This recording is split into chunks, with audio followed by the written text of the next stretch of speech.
I have seen the donuts with my own eyes, and they look really good. So I hope you all take Matt up on his offer to get inside and partake. Treat to be here. A lot of microphones up here today. Thank you, Matt, for that introduction and for welcoming us here. Where'd Matt go? I can't. There you go, in the back, to the Tavern on George. A really great place inside. We had a nice little chat with your team indoors. So keep up the great work. We brought some other hungry folks with us today. The CEO of the New Jersey Economic Development Authority, Tim Sullivan, is with us, and amen. And his colleague, the EDA's Executive Vice President for Economic Security, which I love that position and that title. Tara Colton is with us. Tara, great job. I also want to acknowledge the aforementioned and dear friend, Mayor Jim Cahill. Jim, thank you for hosting us. Thank you for your extraordinary leadership of this iconic American community, never mind New Jersey community. I also want to give a shout out to Commissioner Clara Azcona-Barber and Surrogate Clarabelle Cortez. So thank you, ladies, for being here as well. Matt mentioned Hands of Hope Food Pantry in Edison, and I got a huge shout out from Commissioner Charlie Tomorrow, who was on the board of Hands of Hope, I think, for the past 20 years, and said the work you guys have done at Tavern on George is off the charts. So Matt is an independent validation from someone who knew I was going to be here today. So throughout the pandemic, from the darkest early days to our continued recovery, our administration has been keenly aware of the impacts that it's had on our small business and nonprofit community organizations, especially the food banks and other organizations fighting food insecurity. And in each instance, we have been fully engaged in getting relief directly into their hands. As I've said many times, strong small businesses are what help turn Main Street, the street, into Main Street, the community hub. And there are a few businesses which have this ability to bring neighbors and friends together better than our restaurants and bars. We know all too well that the pandemic has been especially hard on them. The simple fact is that most restaurants in New Jersey aren't chains with a corporate parent able to make up for losses. These are more often single location establishments where a restaurateur has invested not just their heart and soul, but also their savings. We know the early steps we had to take to slow the virus had a tremendous impact on our restaurants.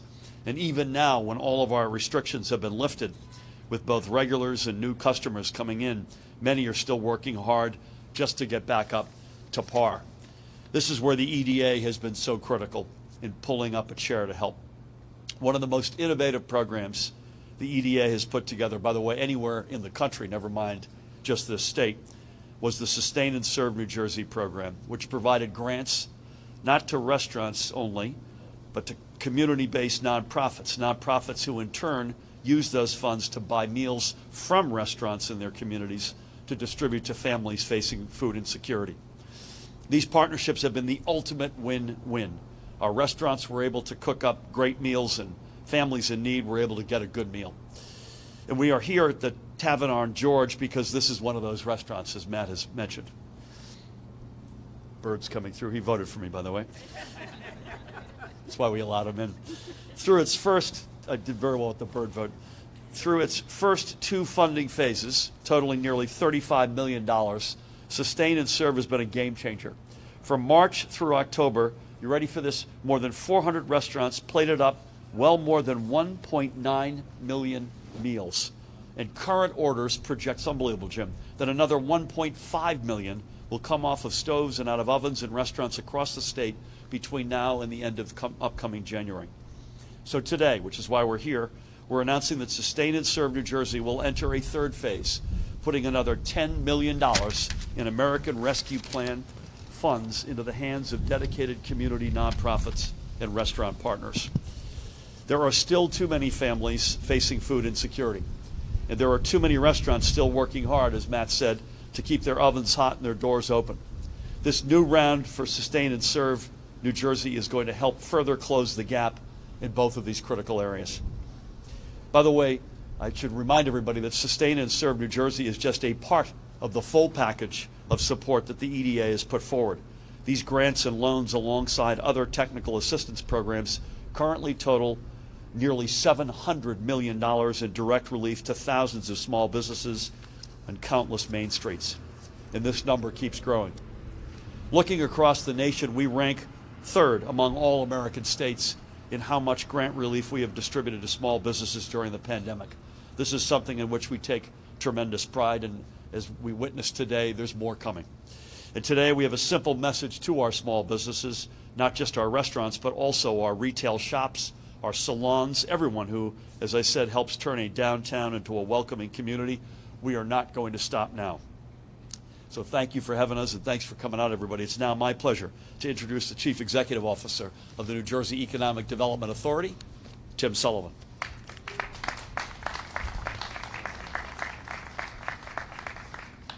Thank you, Governor.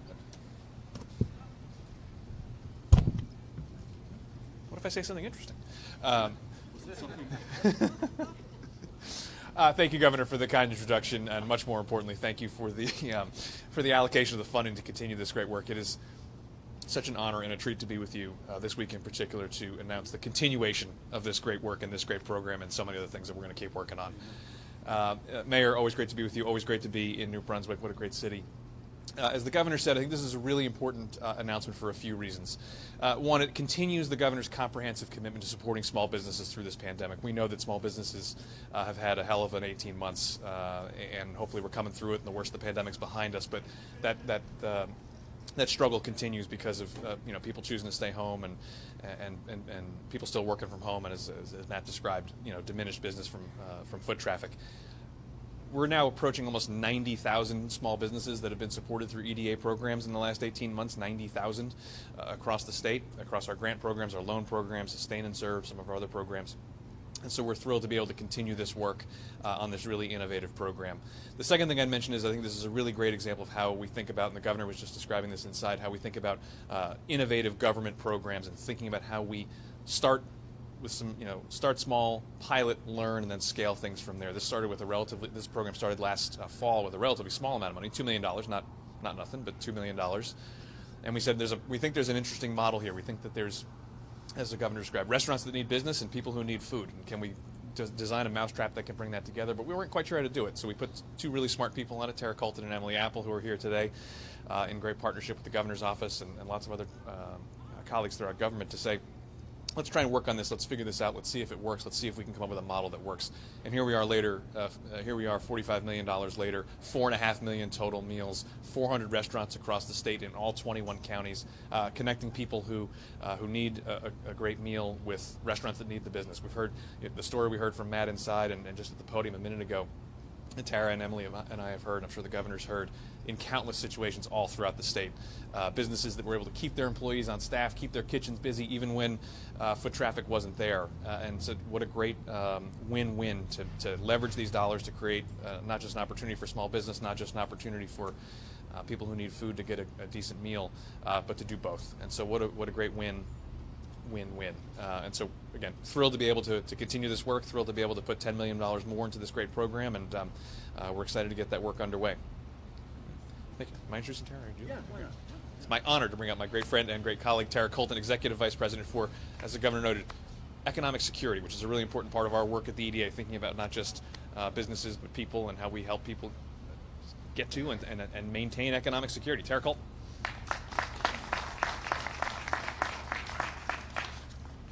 Thank you, Tim. Thank you, Governor, Mayor. I also, again, want to thank and acknowledge Emily Apple from the EDA team, who is the heart and soul of Sustain and Serve. As Tim said, we've seen Sustain and Serve expand beyond our wildest dreams, from a $2 million pilot to $45 million in funding, which is really a testament to the strength of the program model, which is simple but very impactful. But it also speaks to the scale of food insecurity in our state. Hunger in New Jersey was always hiding in plain sight, but COVID really laid it bare.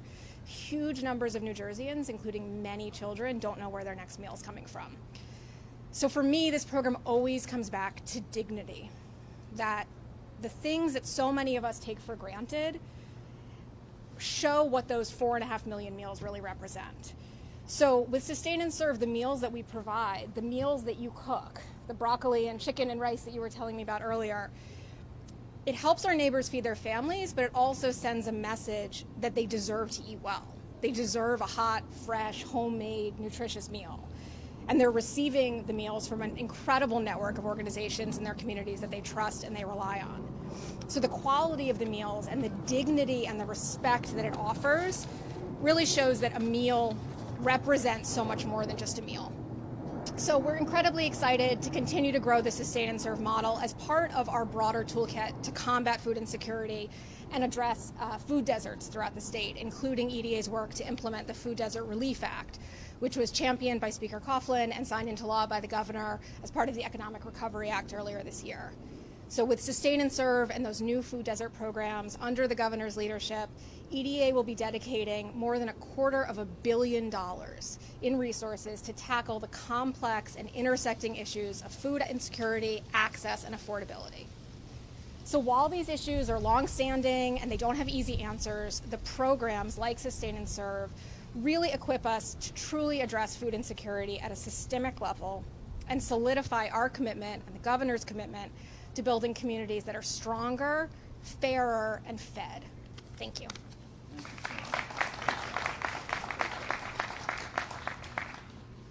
Tara, thank you for that, and thank you, Emily, as well, who I neglected to mention. I also have a dear friend, Jeff Towers is here. Jeff, great to have you here.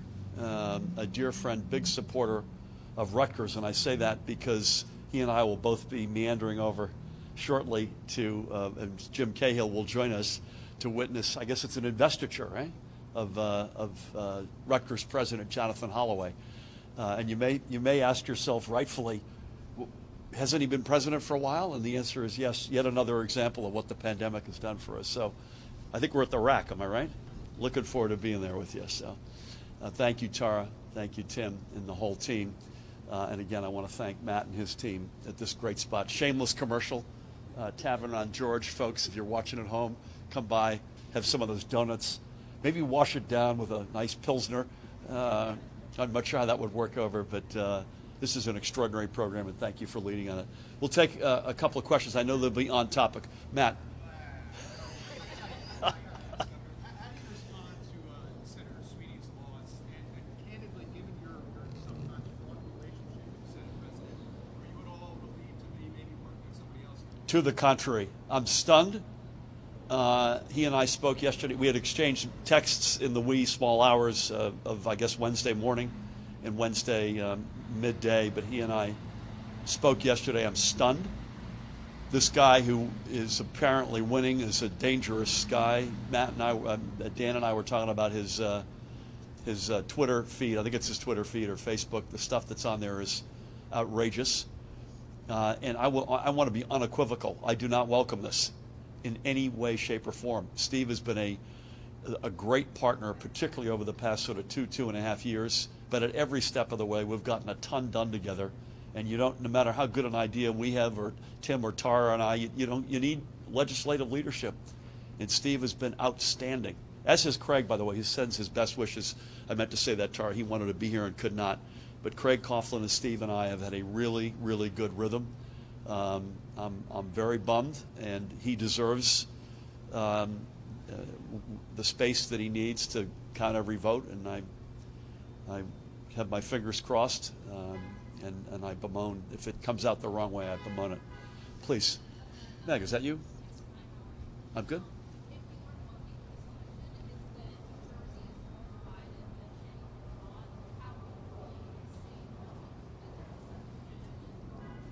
Yeah, I mean, yes and no in terms of your premise, Meg. I mean, first of all, record number of votes for gubernatorial, and that's a good thing. And I like the fact that early voting in person contributed to that. It'll end up being, about 7 or 8% of the vote when all is said or done. That number is only going to go up going forward. That was a huge, good, smart step we took collectively. Listen, I have sort of two reactions. Thank God we did all the stuff we did, because it allowed us to withstand this red wave that swept over a lot of folks, including around the country. So I think had we not had a lot of programs and steps taken for both that stronger and fairer New Jersey that we're in pursuit of, it might have washed over us. And secondly, there's a lot of people out there we still need to touch. Quite clearly, there's a lot of hurt, a lot of people screaming out basically saying I need help, and I need government to step in because no one else is stepping in, and we get that, we understand that, and we're committed to broadening, the stronger, fairer that works for everyone, not just some. It's quite clear we need more people on that everyone list, and I'm committed to that. Daniel.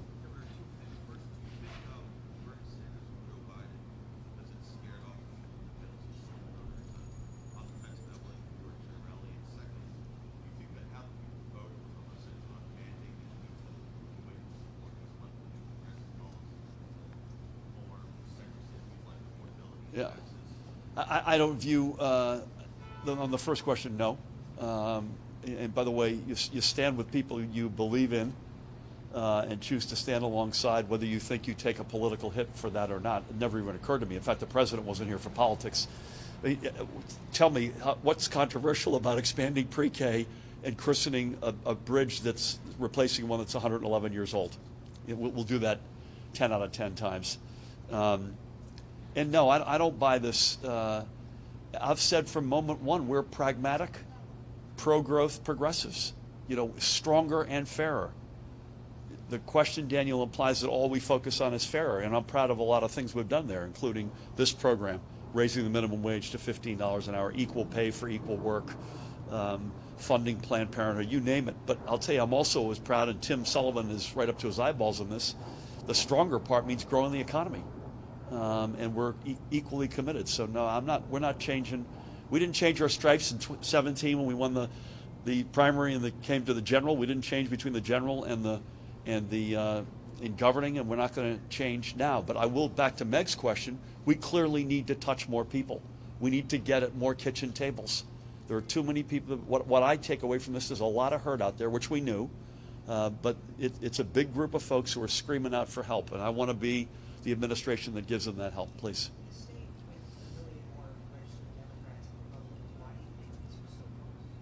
Listen, New Jersey historically has had gubernatorial elections that have gone one way or the other. That's just as a regular reality in New Jersey.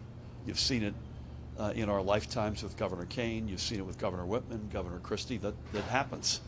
I'm fortunate enough. I'm the first Democrat to repeat after 44 years, which I'm proud of. I'm told I'm the first in a long time, maybe, yeah, thank you. Head of my New Brunswick campaign operation over here. I love you. You're up next, by the way. Stay here and we'll get you up. Say some nice things about me. But I'm told by the team that I'm the first governor in a long time that's won not just back-to-back, but gotten over 50% twice in a row. And I'm proud of that. Please. Sorry, I'll get to you. I apologize. Go ahead. This question is from Alex. Do I have to answer it? On election night, you said we're going to wait until every vote is counted, but why did you declare victory? Why did I what?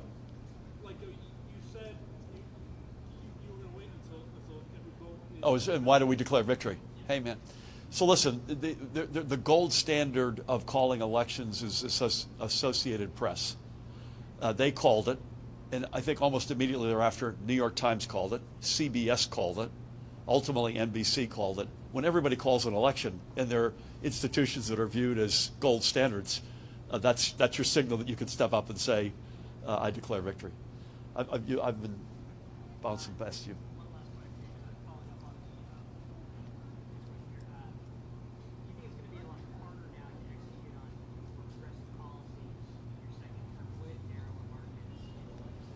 I haven't given it a whole lot of thought. I think we get the legislative leadership situation settled, and I'll look forward to sitting down with legislative leadership sooner than later, obviously. Again, I'm not, I think I've proven this, I don't change my stripes. But again, I want to come back to Meg's initial question.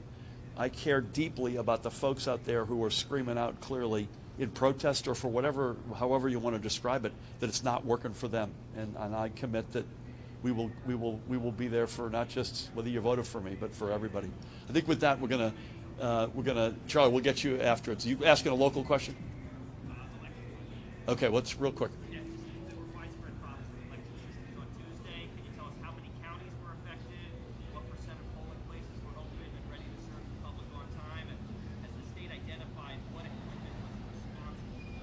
we'll probably end up giving you the answer offline with specifics, but the premise of there were widespread issues is not a good premise.